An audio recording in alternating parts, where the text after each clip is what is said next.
E aí, pessoas, vamos continuar aqui. Então, a gente está dentro aqui daquele assunto, vamos continuar nossa aulinha lá, né? Eu dividi a aula para não ficar muito grande. Então, lá a gente estava discutindo que existem apomorfias dos grupos de vertebrados que são exclusivas, né? Ou seja, é o que delimita o grupo, a existência do grupo, a caixa craniana e a coluna vertebral. Agora, existem outras características que a gente considera também como sendo típicas do grupo. Não quer dizer que só eles têm. Outros grupos, na verdade, vão apresentar essas características. Entretanto, nos vertebrados, isso acaba sendo uma característica que diferencia esse grupo dos outros, né? Em média, em geral, todos eles vão ter ou pelo menos parte dessas características. Uma delas é a circulação fechada, né? Vocês vão lembrar que circulação fechada não é uma característica que é exclusiva só de vertebrado. Lá na zoologia de invertebrados, vocês estudaram isso já, que os cefalópodes, os polvos, as lulas, né? Os anelídeos também têm circulação fechada. Entretanto, nos grupos de vertebrados é meio que padrão.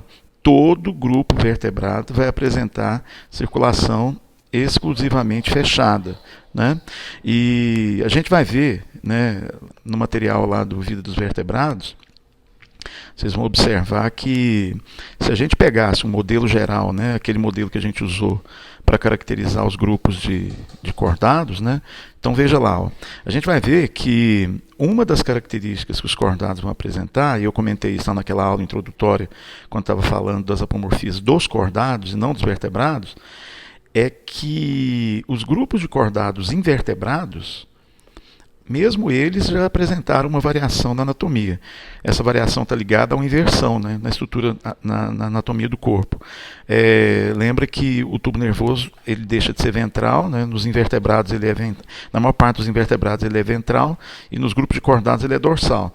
Agora, existe uma outra característica anatômica que está ligada a quem? A posição da bomba cardíaca. Essa inversão na estrutura anatômica dos vertebrados, ou dos cordados de maneira geral, ela pode ser observada também na posição do coração, né? A maioria dos invertebrados tem coração dorsal, né? Então, não dá para ficar entrando nisso aqui, mas depois você volta nas aulas que você teve lá de zoologia de invertebrados, e você vai lembrar que na maioria dos grupos de invertebrados a bomba cardíaca é dorsal. A baratinha, o coraçãozinho dela é em cima, é dorsal. Se você pegar um crustáceo, um caranguejo, né, uma aranha, o coraçãozinho deles é na região dorsal.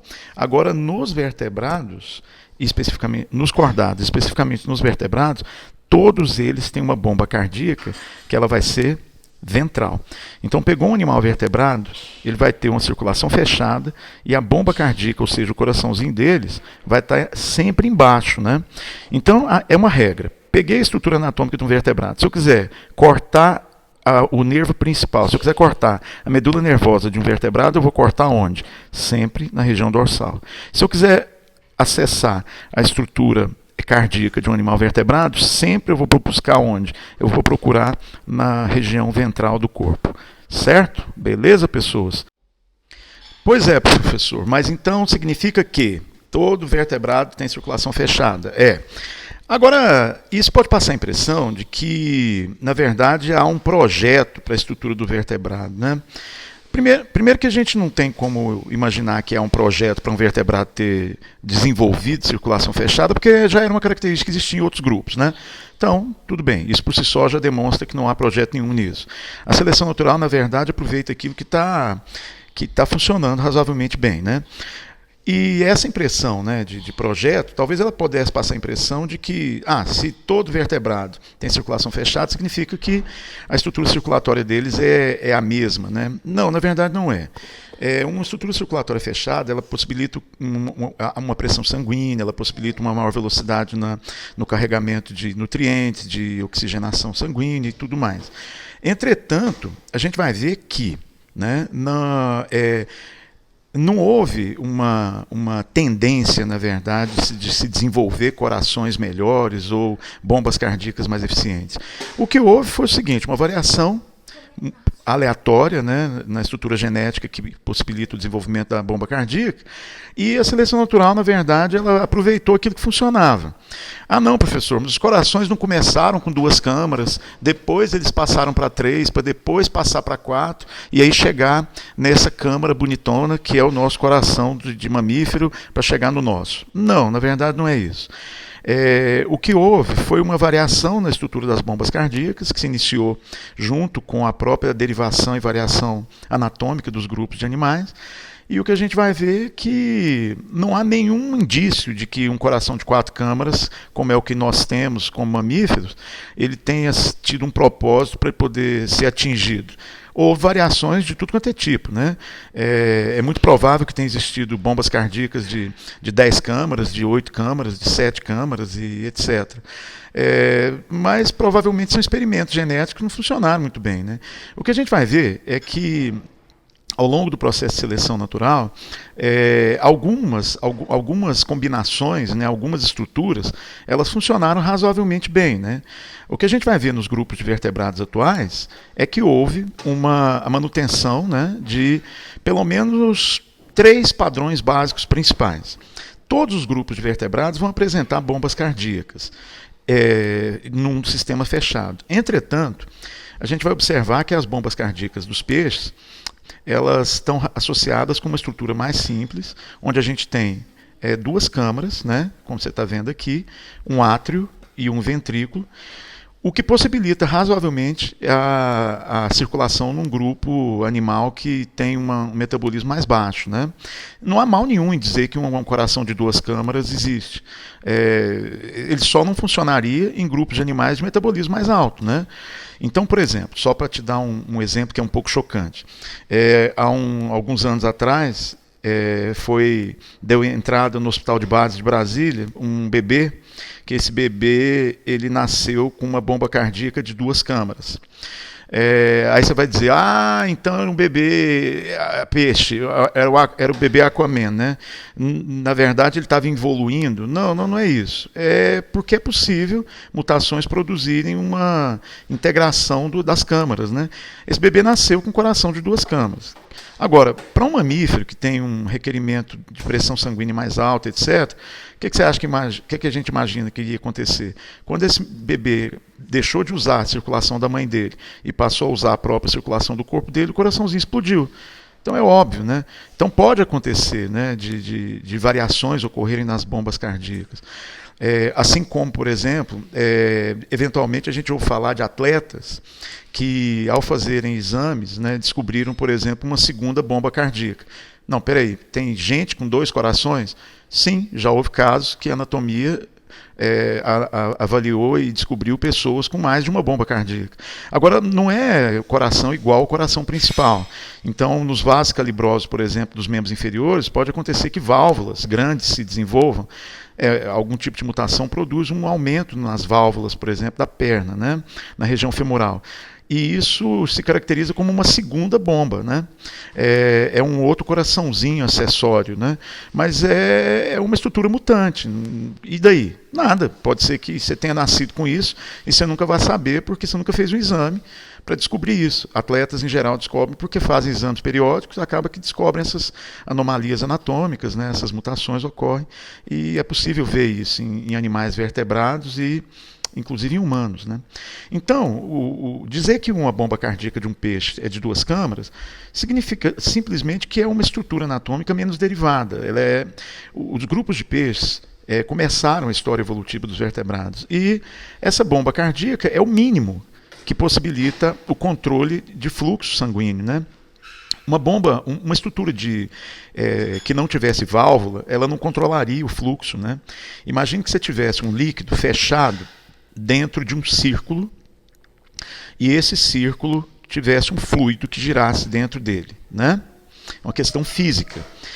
Se esse fluido ele tivesse que seguir uma direção, essa direção ela iria ser controlada por quem?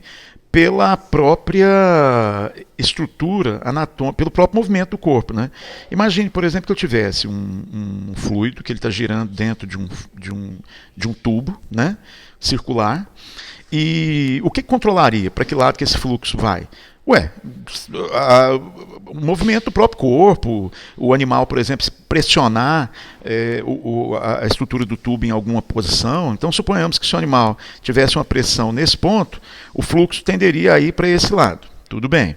Mas se o animal mudasse de posição, ele ia ter uma pressão, por exemplo, no outro ponto. Aí o fluxo iria para o outro lado. Agora, tá, o fluxo poderia ir para cá, poderia ir para cá. Que controle teria desse fluxo? Nenhum controle de fluxo, né?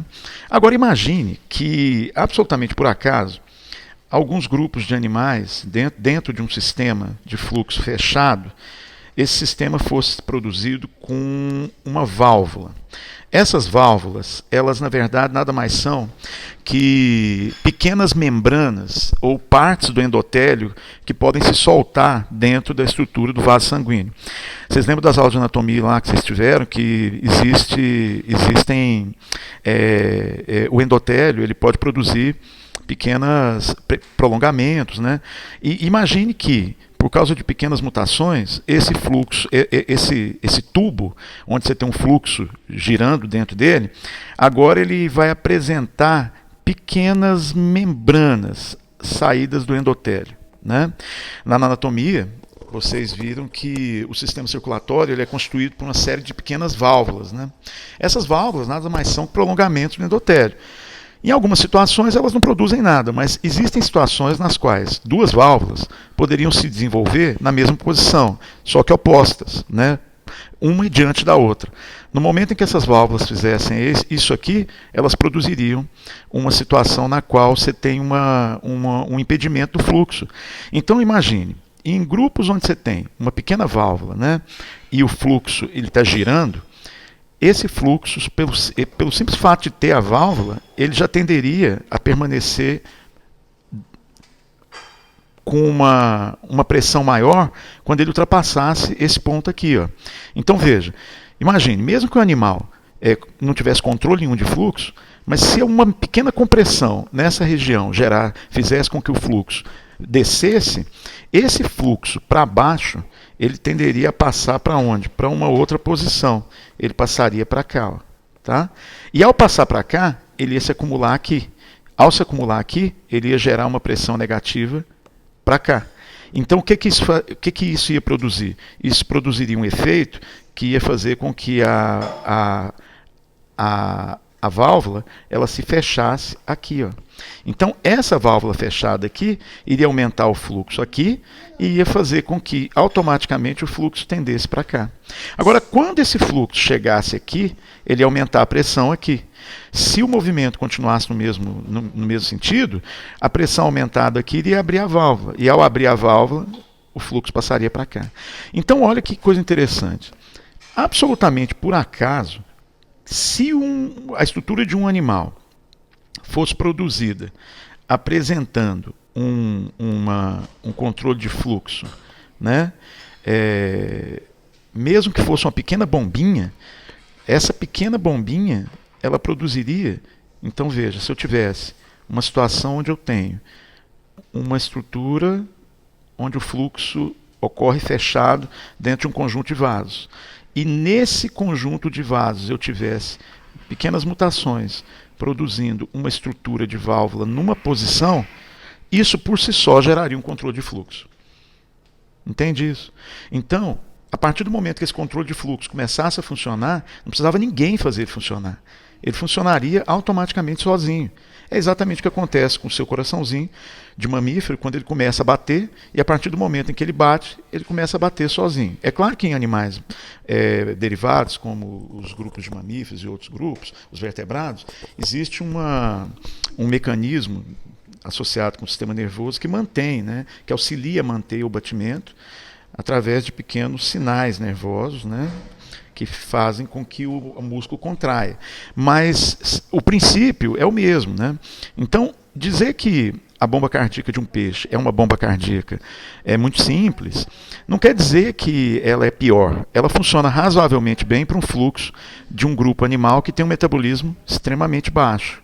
que é o caso dos peixes, né?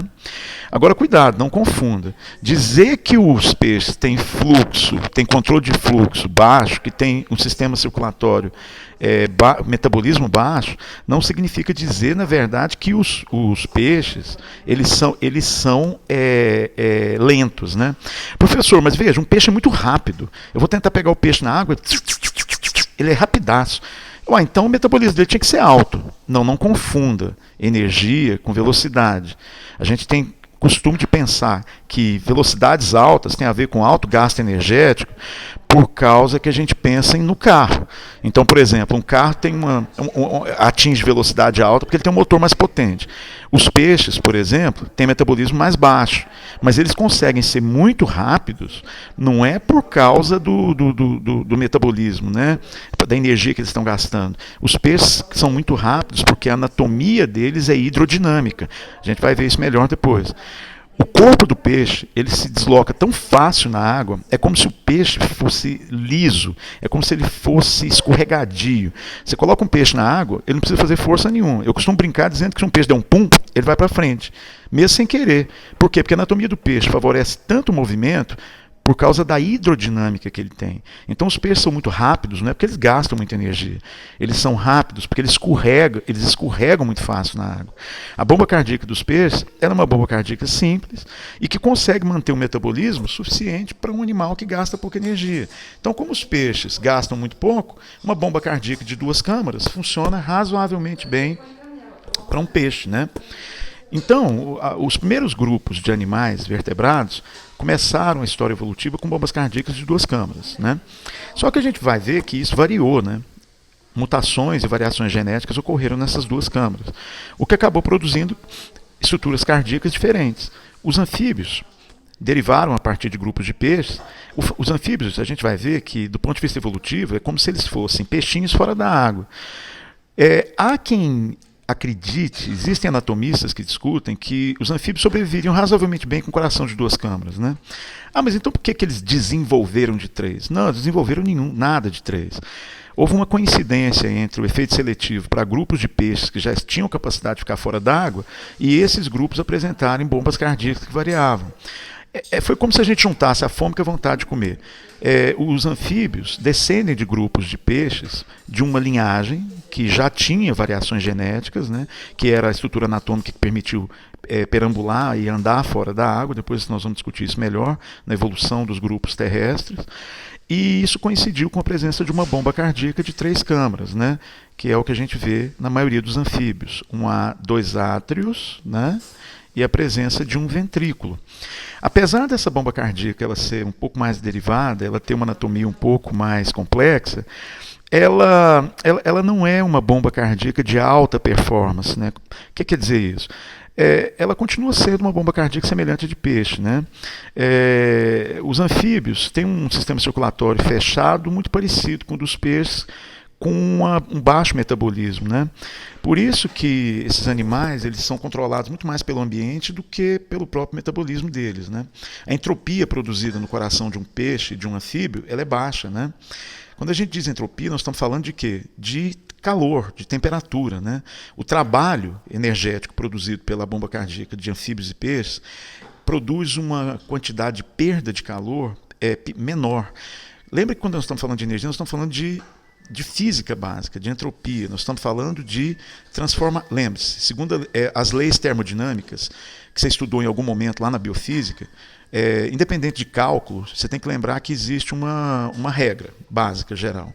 Todas as vezes que eu transformo energia em trabalho, eu transformo um tipo de energia em outra, parte dessa energia ela não é conservada, ela é perdida na forma de calor. Esse calor que a gente dissipa é a medida da entropia. Então, quando eu tenho produção de trabalho, de energia, eu tenho perda de calor. Quando eu tenho bombas cardíacas que têm baixa entropia, eu perco menos calor. Ou seja, eu tenho menos desgaste, eu tenho menos produção de energia. Aí você vai falar, tá, mas então como é que um peixe sobrevive, né? Se ele tem baixa produção de energia, menos perda de calor, a gente vai ver que a maior parte do controle é feito pelo ambiente, não pela bomba cardíaca, pela própria fisiologia do animal, né? Os anfíbios também, por isso que são animais que a maior parte do ano você nem vê, né? Por exemplo, quando chega na época do inverno, boa parte aqui no centro-oeste, A maior parte do ano você não vê anfíbio. Onde que estão as pererequinhas? Onde que estão os sapinhos? A maior parte do ano você não escuta ninguém cantar, né? Por quê? Porque, na verdade, é período frio, é período seco. Esses bichos ficam parados lá, eles ficam ali escondidos, de vez em quando saem, comem um insetinho e voltam, mas a maior parte do metabolismo deles mais energético vai se expressar no período que voltam as chuvas, tem mais inseto, mais comida, mais energia, aí quebra mais açúcar, vai produzir proteína. Durante o metabolismo energético tem perda de calor, maior entropia. Aí você tem mais energia disponível para acessar, para o corpo ficar mais ativo, e aí que eles entram na fase de produção e etc. Então as bombas cardíacas dos vertebrados anfíbios, elas apresentam 3 câmaras, é uma derivação da estrutura cardíaca dos peixes, só que é uma bomba cardíaca de baixa performance, né? Também ela está associada com uma baixa produção de energia, certo? Os grupos reptilianos, eles também herdaram essa mesma bomba cardíaca, né? Uma bomba cardíaca onde a gente vê um átrio, 2 átrios, perdão, e um ventrículo. O fato de ter 2 átrios e um só ventrículo demonstra que, assim como nos peixes, ainda há uma mistura do sangue venoso e do sangue arterial, né? Essa mistura não quer dizer que é ruim, mas ela tem uma otimização que não é a maior otimização que a gente vai ver nas bombas cardíacas do sangue que foi usado nos tecidos, do sangue que foi oxigenado ao passar pelo sistema respiratório, né? Então a gente vai ver que os grupos reptilianos ainda mantiveram uma estrutura semelhante à que a gente vai ver nos anfíbios, né? Uma estrutura com 2 átrios e um ventrículo, o que demonstra também uma estrutura que ela não está associada com uma alta performance na produção de energia, né? A gente vai ver que a estrutura de alta performance, ela, na verdade, só foi derivada em grupos terrestres, tais como as aves e os mamíferos, onde a gente vai encontrar uma estrutura com 2 átrios e 2 ventrículos, e onde existe uma separação entre a circulação venosa e a circulação arterial, né? E isso garantiu a esses grupos uma performance mais alta, ou seja, uma entropia mais alta, um aproveitamento maior, né, do carreamento da oxigenação sanguínea, dos nutrientes que estão na corrente sanguínea, e isso está associado com grupos de metabolismo mais intenso. Não é por acaso que os comportamentos de alta gasto energético vão ocorrer principalmente em aves e mamíferos. Agora lembre-se, isso não quer dizer que é melhor, né? Essa sequência da forma como é colocada aqui, então, por exemplo, um lamarquista de plantão, ao ver uma figura semelhante a essa, na mente dele, imediatamente ele já veria uma linha demonstrando uma tendência que vai de peixe se transformando em anfíbio, se transformando em réptil, transformando em ave e em mamífero. Você tem que entender que, na verdade, não é isso. Essa figurinha aqui, ela é meramente uma adaptação de uma figura que, na verdade, ela é ramificada. O que a gente deveria entender é que as bombas cardíacas começaram na base junto com os peixes, os grupos de peixes continuaram derivando, aí esses níveis de derivação mais altos acabaram produzindo bombas que são mais derivadas, mais complexas, e a partir daí a gente vai ter isso aqui, ó. Então, imagine, o que eu deveria ter, né, o que eu deveria entender é o seguinte: apesar da gente ver nos livros de biologia figuras semelhantes a essa aqui, o que a gente tem que entender é isso, ó. Deixa eu mudar a cor aqui, ó.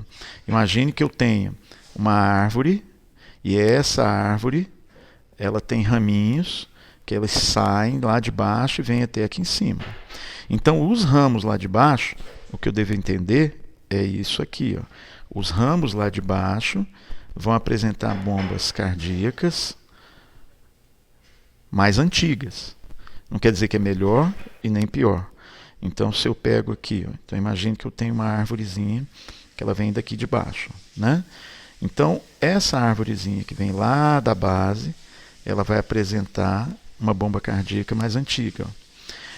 Depois eu tenho uma bomba cardíaca, bombas cardíacas mais recentes.